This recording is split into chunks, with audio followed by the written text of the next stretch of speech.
We'd like to welcome now Michelle Hager, the Acting Director of In-Home Care and Health Engagement with the Department of Health. Thank you very much for joining us, Michelle. Thank you so much. And thank you for having me. I think, ageism is such an important aspect of what we do, and ensuring that we can combat it and, have really positive experiences for our older Australians, and ensuring that their care and services are of high quality and meets their needs. I thought I might start with a quote from the Royal Commission final report. And it's about ageism, attitudes and assumptions about older people and aged care can affect the delivery of aged care. Assumptions about the natural process of ageing may contribute to a lack of attention to prevention and reablement. For me, this summarises why we should focus on quality of life and quality of care for our older Australians. Quality of care and choice is an essential part of life for everyone. And I think that includes our older Australians and as we age. And I think, as we get older, we get more passionate about our choices and what we want. And I think that never goes away. So it's so important. The Aged Care Royal Commission was set up to review quality of aged care services and whether those services are meeting the needs of our older Australians and the community. The Royal Commission recommendations touch on such a broad component of everything about aged care, and we're really seeing, at the moment, a real shift and shape of aged care and what it will look like in the future for I say us, it will be us, our older Australians when we get there, and our current older Australians and the care and services they receive. I'm going to touch on a couple of the recommendations that are probably the most relevant, but really I think the whole Royal Commission and the recommendations and the department's support of what aged care looks like moving forward is so important in this space. I think, recommendation 1, develop a new Aged Care Act. I think, that really summarises the need and the scope of the work we have to do in this space, and ensuring that representation of what need is and how that's delivered in this space is so important. Recommendation 2, the rights of older Australians receiving care with a focus on human rights and the basic human rights that we have. I think, once again, that will really be captured within the new Aged Care Act, and I think it's such an important aspect.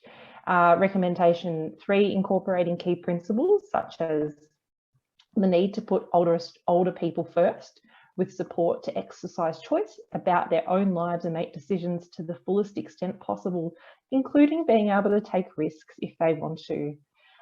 Once again, I think it just really speaks to that choice and people ensuring that they can make those choices for themselves, and age doesn't matter. It's everyone's choice and what they see as quality of life. Recommendation 30. Designing for diversity, difference, complexity, and individuality. This recommendation really also seeks to empower older Australians, and I think not just in a single way or a single service system. It's about that choice and that diversity of how you see your care delivered, and that's so important.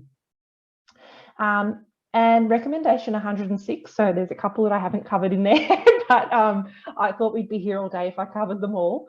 Recommendation 106, which, is that enhanced advocacy.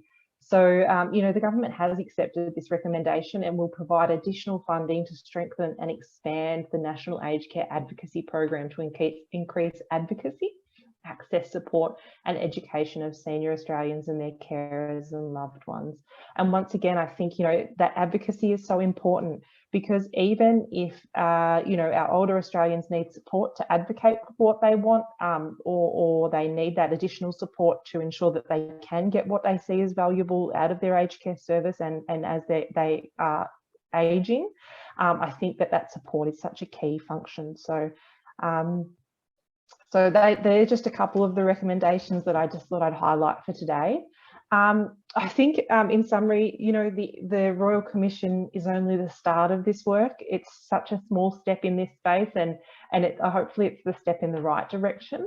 And I really hope over the coming years that we will see recommendations and government commitment to shape what our aged care system and how our older Australians get to have choice in how they age and their care.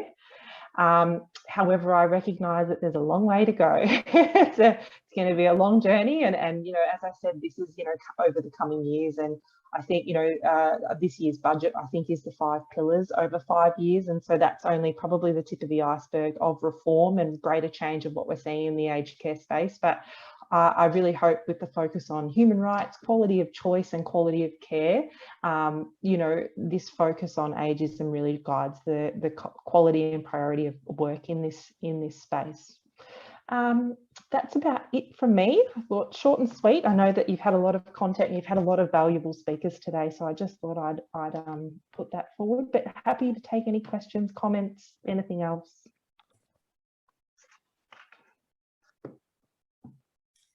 Thank you, Michelle. Are there any questions or comments for Michelle?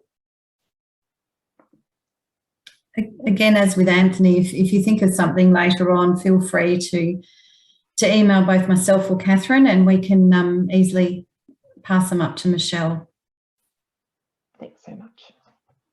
Thanks, Michelle. Really appreciate, I know, your time, because I know how busy you are this week. Thank you.